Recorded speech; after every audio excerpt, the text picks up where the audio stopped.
Ok. Oups.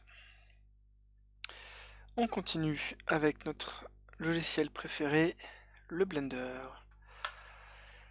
Je vais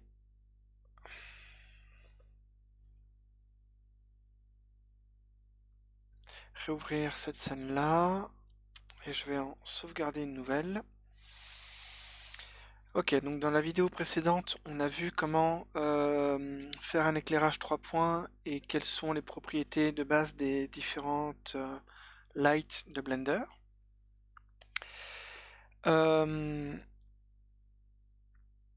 J'étais en train d'hésiter si on passait à la pratique et si on commençait à créer l'illustration que l'on voit ici en fond d'écran maintenant ou pas. Et je pense que c'est important de faire une autre vidéo sur le système de collection de Blender avant de commencer à mettre en scène ce décor là. Donc on va se sauvegarder une nouvelle scène que l'on va appeler collection.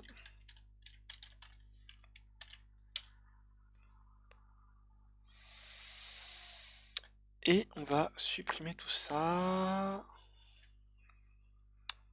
Et on va passer en mode workbench dans une toute nouvelle scène. Ok. Une des choses hyper importantes quand on commence à travailler avec l'outil 3D, c'est la méthodologie et l'organisation.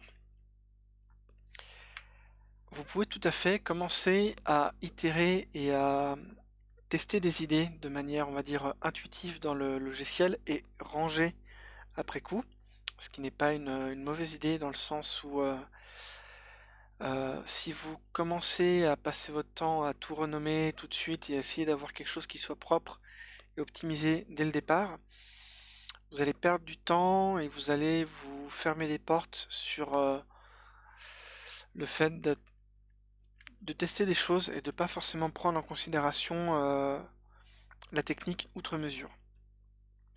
Mais je pense que c'est hyper important d'apprendre et de prendre des bonnes habitudes dès le départ et de comprendre comment on fait les choses proprement, surtout avec une scène 3D qui sera aussi simple que celle qu'on est en train de mettre en place pour le moment.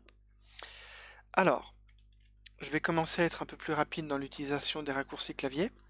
Je vais faire un rappel en début de vidéo pour vous permettre de réintégrer un peu tout ça. Je vais créer des primitives en faisant Shift A et en allant chercher des mèches qui m'intéressent. Donc je vais créer un cube, je vais créer une sphère, un cylindre. Qu'est-ce que j'ai fait? Je suis passé en mode wireframe. Une sphère. Ok.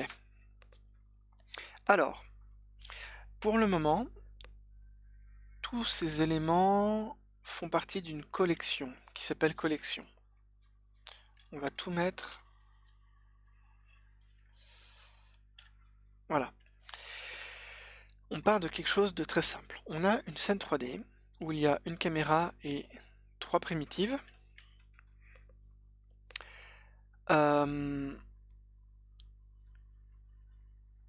Par défaut, lorsque l'on crée une nouvelle scène dans Blender, une sorte d'univers vide, Blender va créer par défaut ce que l'on appelle une collection, qu'il renomme ici dans l'outliner. On voit le nom Scene Collection. C'est quelque chose qui n'est pas modifiable. Si je double-clique dessus ou que j'essaie de le supprimer en faisant un clic droit, c'est quelque chose que je ne peux pas modifier. C'est quelque chose qui est intrinsèque au fonctionnement même de Blender. Qu'est-ce qu'une collection? C'est quelque chose de très facile à comprendre. C'est l'équivalent du système de groupe que l'on pourrait avoir dans Maya ou Photoshop lorsque vous voulez grouper des primitives ou des calques ensemble. C'est voilà, quelque chose qui est très similaire. Et pourquoi ça ne porte pas le nom de groupe mais plutôt de collection? C'est parce que ce sont en quelque sorte des groupes améliorés qui vont permettre de faire plus de choses en lien avec l'outil 3D.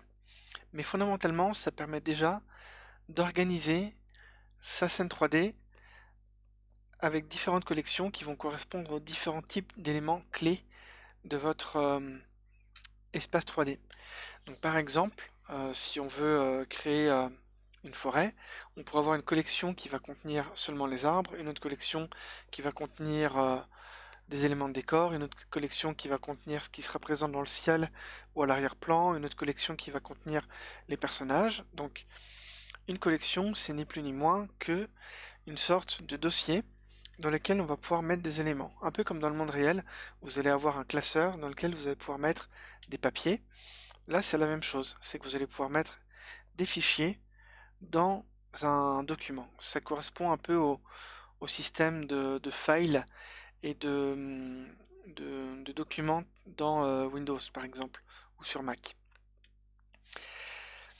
Alors, les collections, elles peuvent être accessibles et visibles dans l'Outliner. Elles ne sont pas véritablement visibles directement dans l'espace 3D. Il n'y a pas d'objet 3D qui correspond à une collection. C'est plus une logique numérique. Pour créer une nouvelle collection, vous pouvez faire un clic droit dans l'Outliner, n'importe où, et vous faites New Collection. Donc là, vous voyez qu'il y a une collection qui a été renommée Collection 1 par Blender, automatiquement, avec des petits icônes sur la droite, ce genre de choses. Dans cette collection, on peut la renommer, et par exemple, je vais l'appeler Cube. Alors, je renomme en majuscule, c'est une habitude personnelle sur la nomenclature et la manière de nommer les choses. Ça permet de montrer que les groupes, vu qu'ils sont en majuscule, c'est un peu comme si c'était des titres avec une typographie un peu plus forte pour avoir une sorte de hiérarchie dans l'importance des, des éléments présents dans l'outliner. Comme ça, intuitivement, dans ma tête, ce qui est en majuscule correspond au groupe et ce qui est en minuscule correspond aux éléments qui sont les enfants de ces groupes. On retrouve toujours cette idée de relation parent-enfant. Et donc dans le cube, comme ça, je peux prendre un cube, le dupliquer. Alors pour dupliquer un cube, je peux soit faire un clic droit dans le viewport 3D, soit un clic droit sur... alors je peux le copier et le coller, mais pas le dupliquer. D'accord. Donc je peux faire un clic droit dans le viewport 3D et faire Duplicate Object. Et vous voyez que Blender m'indique le raccourci clavier Shift D. Il y en a un autre qui s'appelle Alt D pour Duplicate Linked, et on verra ça plus tard dans une autre vidéo. C'est quelque chose qui est très puissant, très utile, mais on va déjà faire les choses simples. Donc je peux dupliquer un objet et le déplacer. Petite astuce, si vous voulez déplacer un objet seulement sur l'axe X et Y et pas sur l'axe Z, vous faites Grab et au lieu de faire juste Z, vous appuyez sur G, Maj, Z. Comme ça, vous contraignez le déplacement de l'objet sur tous les axes sauf le Z. Donc si je fais Maj D,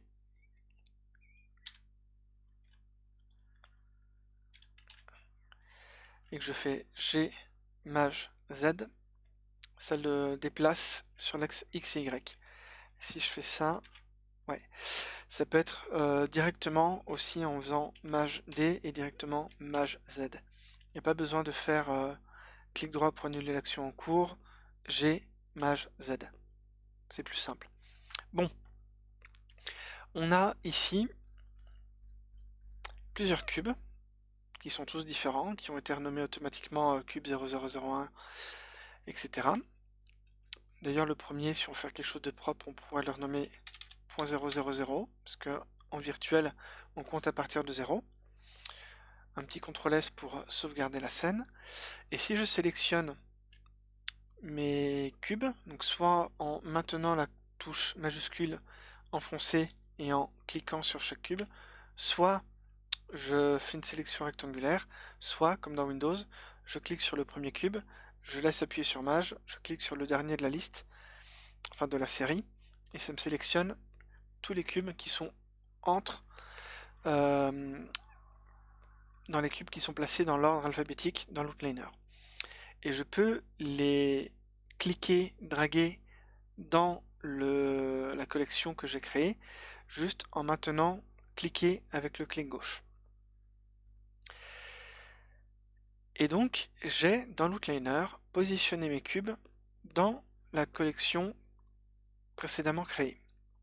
Et on voit que mes cubes font bien partie du dossier collection parce qu'il y a eu un déphasage, je ne sais plus quel est le nom, il y a un nom, c'est comme un code, on a un espèce de saut interligne. Mince, je suis désolé, j'ai un trou de mémoire.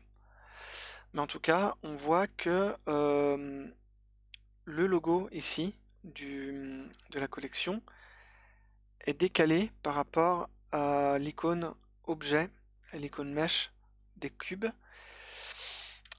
Ça montre bien que si je ferme la petite flèche ici, ma collection cube contient l'ensemble des cubes sélectionnés que j'avais dans la scène.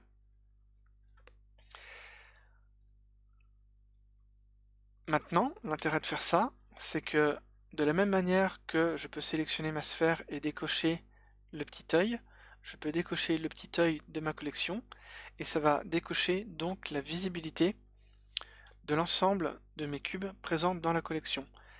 Chacun de mes cubes, si je réactive l'œil, je peux désactiver à la main tous les cubes ou alors juste en cliquant et draguant ma souris. Donc je peux désactiver la visibilité dans le viewport des cubes qui m'intéressent.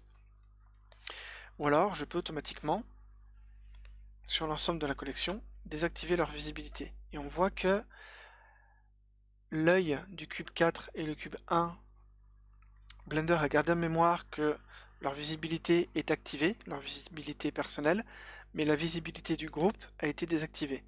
Donc vu qu'ils font partie du dossier de la collection du groupe qui, elle, l'ensemble a été désactivé, tout a été désactivé. Je réinitialise, je repars par défaut. Donc, une collection peut contenir plusieurs éléments, peut en contenir même une infinité, et ça peut donc simplifier, on va dire, le travail si j'ai toute une forêt et que je veux modéliser juste un élément dans cette forêt. Je peux positionner par exemple tous mes arbres dans une collection que j'appelle arbres, je décoche la visibilité, ça cache l'ensemble de la forêt et ça me garde le reste. Comme ça, je peux travailler plus spécifiquement que sur un élément qui m'intéresse.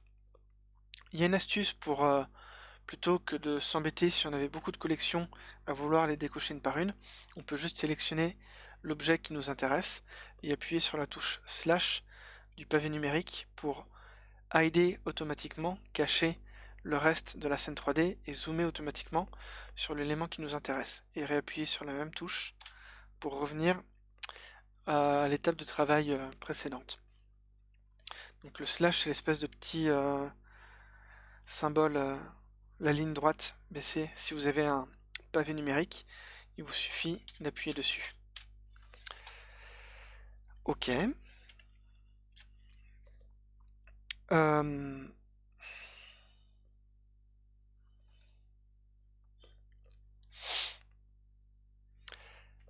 Je peux créer autant de collections que je veux.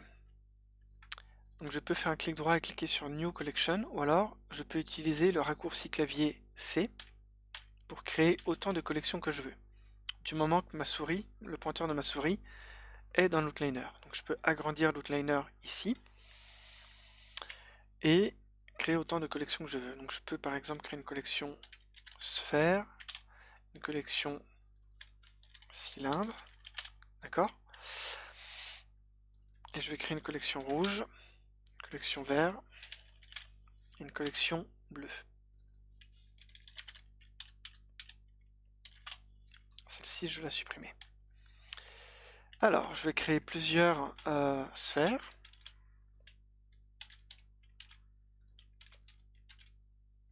Et plusieurs cylindres.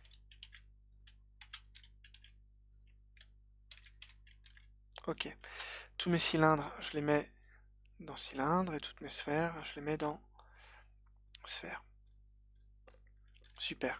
Et on voit bien que je peux décocher la visibilité que de mes sphères, mes cylindres ou mes cubes. On peut aussi désactiver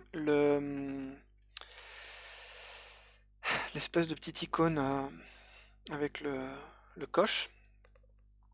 On voit que ça fait visuellement la même chose, mais en fait ça va carrément vider la mémoire cache de cette collection dans la mémoire vive du logiciel. Si je décoche juste la visibilité, ça va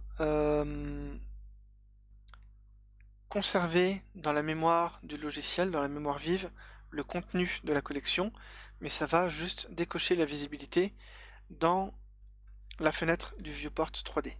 Par contre, si je fais un rendu de ma scène, donc si je me mets dans la vue caméra et que je déplace ma caméra pour avoir un point de vue plus global, tac, là, si je décache juste la vue cylindre et que je fais render image, ou que j'utilise le raccourci clavier F12, alors, j'ai pas de light, donc évidemment qu'on va rien voir, donc je vais, en ayant sélectionné aucune collection, je vais faire Shift A, Light, je vais mettre une Sun, je vais passer dans la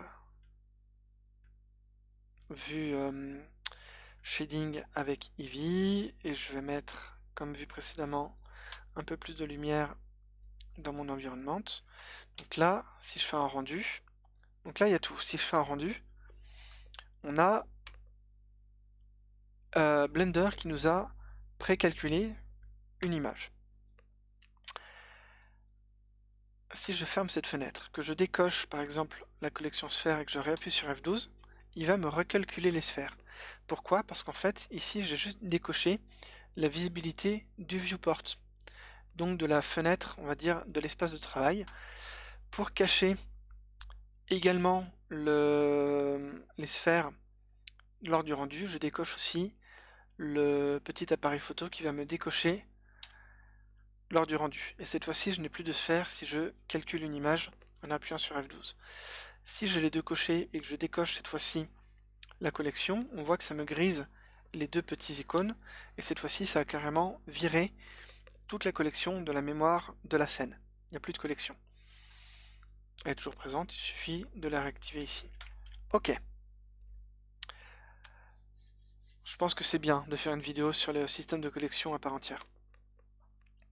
Parce qu'il y a quand même pas mal de choses à voir. Et maintenant, vous allez voir quelque chose d'assez incroyable. Je vais créer une nouvelle collection. Ah, j'ai fait une fausse manip. Je me suis bien placé dans la collection mère en sélectionnant la scène collection. Et si j'appuie sur C, mais pas dans la bonne fenêtre, je change de mode de sélection. Pourquoi? Parce qu'en fait, j'ai fait le raccourci clavier C, mais pas dans la bonne fenêtre. Donc là, je fais un clic droit pour annuler. Je me mets bien dans l'outliner. Je n'ai aucune collection de sélectionner, ou bien la collection mère. J'appuie sur C, et donc il va me créer une collection dans la collection mère. Et ça, je vais l'appeler Mesh. Et maintenant, je peux faire de la même manière que j'ai fait en sélectionnant mes mèches. Je vais sélectionner l'ensemble de mes collections. Je vais la mettre dans la collection parent Mesh. Et cette fois-ci, si je décoche la collection Mesh, ça me fait disparaître tous mes mèches. Pourtant, dans ma scène, j'ai toujours gardé la caméra et le sun, qui font partie de la collection, on va dire, universelle, et pas de la collection Mesh. Donc en fait, on peut tout à fait trier des collections dans des collections dans des collections. Et par exemple, ici, si je sélectionne ma collection cube, que je réappuie sur C, il va me créer naturellement une nouvelle collection qui va renommer cube 1 dans ma collection cube. Donc je pourrais par exemple mettre, si j'ai des cubes qui seraient tous un peu penchés, c'est cela que je vais mettre dans cube penché. Et ici, j'en fais une autre que je vais appeler cube droit. Et là, je mets mes cubes droits. Donc, je peux aussi fermer mes différentes collections pour simplifier la lisibilité de mon outliner. Et dans Cube, je peux donc désactiver la visibilité de mes cubes penchés et inversement des cubes droits. Ok, donc on voit déjà que l'utilisation des collections va permettre de ranger l'outliner et de retrouver de manière beaucoup plus intuitive et facile et rapide des éléments qui nous intéressent. Car là, on n'a aucun moyen de forcément trier les informations visuellement présentes dans la scène.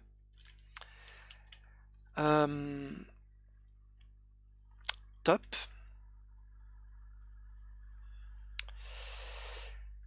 Et alors là, j'ai un doute parce que c'est quelque chose que je ne fais pas souvent, mais justement, ça va me permettre de réviser. Je vais créer des nouveaux matériaux. Je vais créer des matériaux rouge, vert et bleu. Donc je vais en créer un que je vais appeler rouge, que je vais mettre complètement rouge. Ou je peux même faire quelque chose de très précis en mettant un rouge à 100% et un vert et un bleu à 0%. Donc là j'ai un matériau rouge. Lui, je vais lui créer un matériau bleu. Donc je vais partir sur le rouge que je vais dupliquer, que je vais appeler bleu, que je vais mettre en bleu. Et toi, ou je peux faire comme ça, que je vais appeler vert. Et toi, je te mets vert. Vert. Voilà. Ok. Et on peut appliquer ces matériaux aux éléments qu'on veut. Donc lui, il sera vert, lui, il sera rouge, lui, il sera bleu, lui, il sera bleu. Tiens, d'ailleurs, je vais smoother les matériaux. Pareil pour eux. Tac. En activant l'autosmooth. Pour avoir quelque chose d'un peu plus propre. Je fais un CTRL S. Toi, tu seras... Allez, dites-moi. Rouge, ok. Toi, bleu, très bien.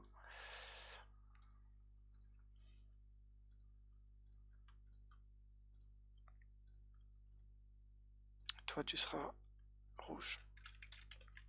Ok. Bon, je vous avoue que c'est pas hyper esthétique, c'est vraiment pour l'exemple. On peut positionner un objet dans plusieurs collections. Alors moi souvent j'utilise juste un objet présent dans une collection, mais donc on pourrait tout à fait trier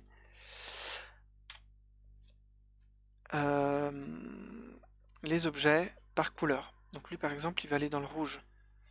Par contre,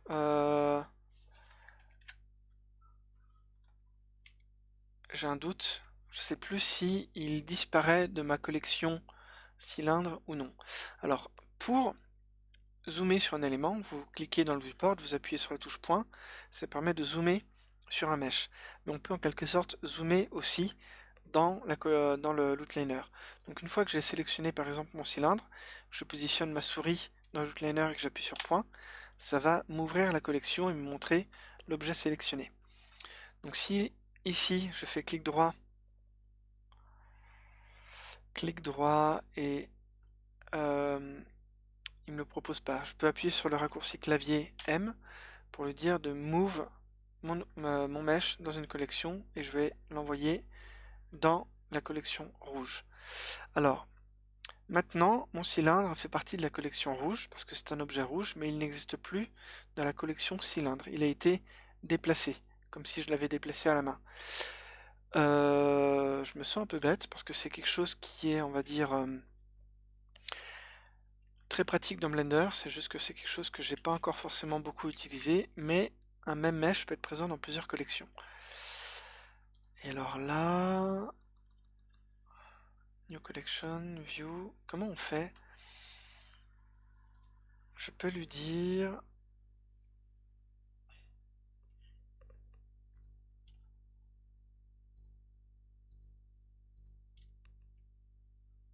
Ah voilà, donc là il est présent dans la collection rouge et normalement, Add to Collection, je vais le mettre dans cylindre.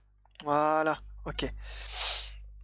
Donc je suis allé dans cette fenêtre là avec le petit logo avec le carré jaune qui est la fenêtre des propriétés de l'objet. Donc souvenez-vous, on peut déplacer l'objet en rotation, en location. Donc c'est l'équivalent de cette fenêtre-là, accessible avec le raccourci clavier N. Donc on a exactement les mêmes informations, on voit que ça match en temps réel, mais dans cette fenêtre-là, il y a beaucoup d'autres options. Il y a notamment l'option des collections dans lequel est présent l'objet. Mais je pense qu'il y a d'autres moyens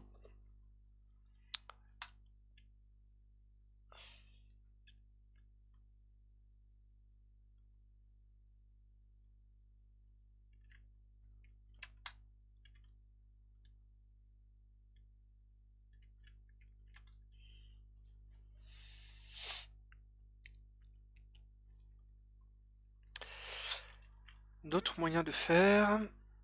Donc mon cylindre numéro 2, comment est-ce que je lui dis d'aller relation, constraints. C'est propre pour un tutoriel de pas savoir de quoi on parle. Si je fais avec la molette, non. Et si j'utilise un raccourci, non.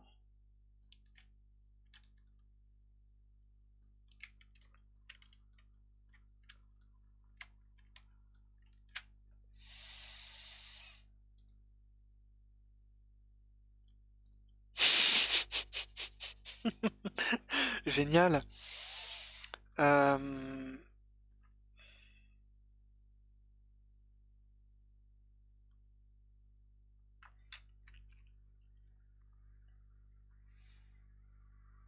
Ah, collection. Link to collection.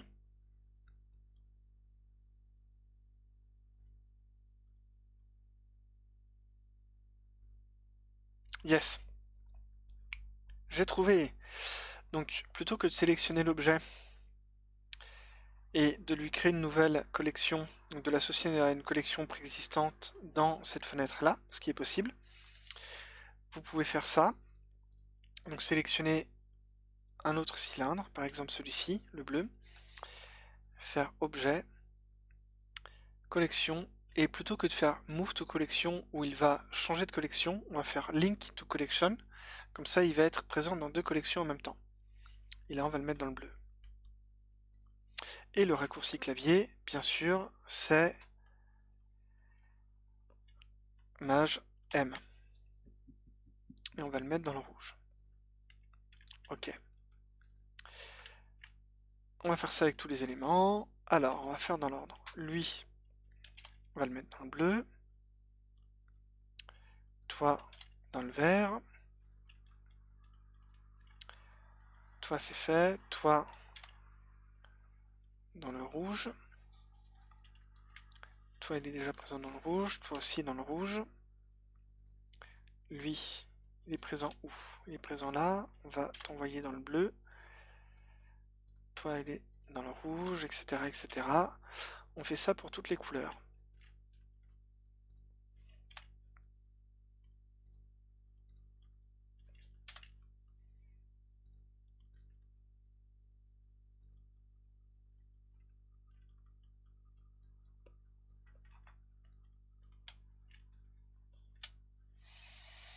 Et donc on voit en un coup d'œil que si je clique sur un élément, il peut être présent dans une ou plusieurs collections.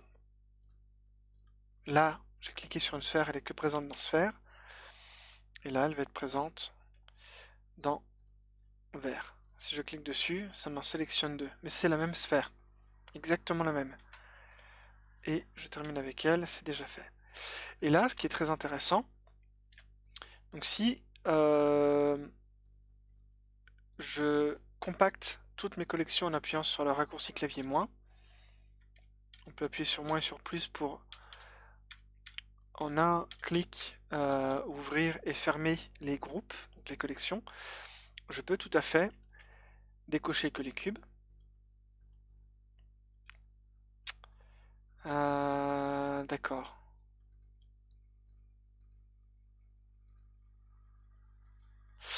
Hmm.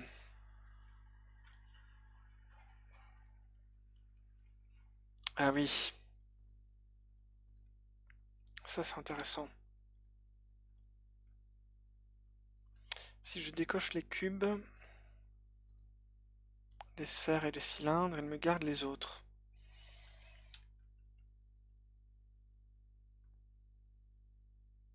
Je pensais que ça faisait l'inverse.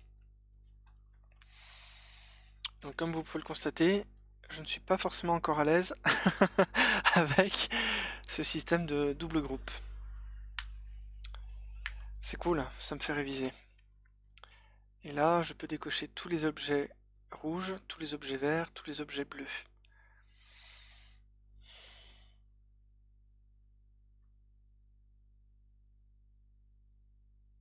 Si je les décoche tous, après je peux réactiver soit les cubes, soit les sphères, soit les cylindres. D'accord, c'est vraiment un système de conditions en fait, de conditions logiques. Par exemple, si les cubes sont activés,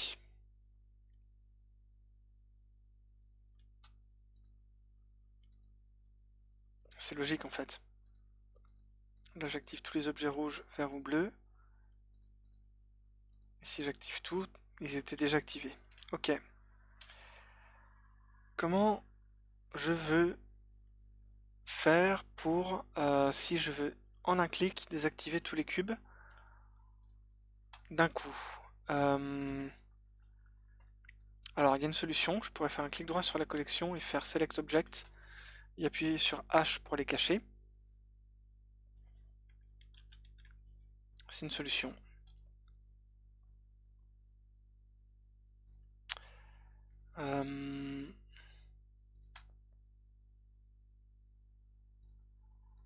Sachant qu'ici on peut se rajouter des icônes, Disable in Viewport, vous n'en avez pas besoin pour le moment. Ok, mais vous pouvez donc faire Select Object et les cacher en appuyant sur la raccourci clavier H comme Hide.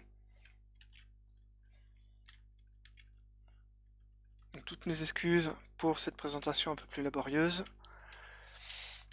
C'est quelque chose que j'utilise moins. Petite astuce, vous pouvez mettre une couleur à chacune de vos collections, histoire de vous organiser.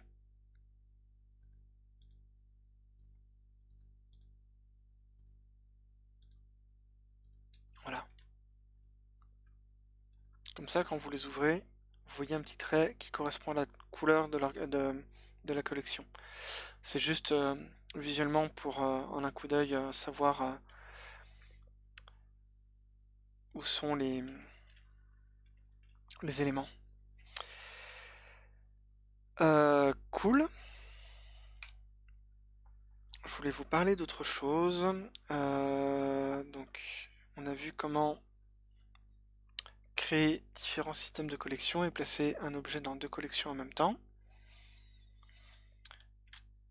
Le tutoriel lent. Il y a des tas de choses qu'on peut faire avec le système de collection, qu'on verra plus tard, notamment l'instanciation. Pour le moment, ça permet déjà de voir comment organiser une scène 3D.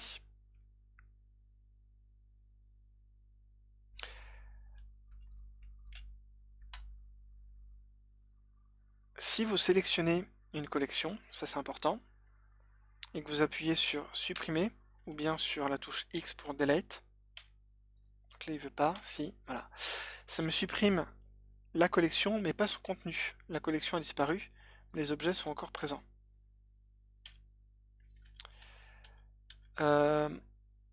Si je clique ici et que je fais un clic droit et que je fais Delete Hierarchy, ça va me supprimer la collection et son contenu. Et ça fait quelque chose de propre parce que ça n'a pas supprimé les éléments rouges car ils sont bien sûr présents dans d'autres collections. Donc je vais faire delete hiérarchie sur les groupes de couleurs. Comme ça, j'ai plus que mes collections cubes, sphères et cylindres.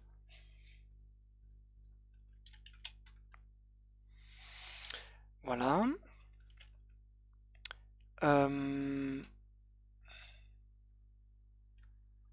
Vous pouvez ici, sur le système de filtrage, l'espèce de petite icône filter qui ressemble à un cintre, vous pouvez cliquer sur cette icône là qui va vous rajouter l'icône sélection.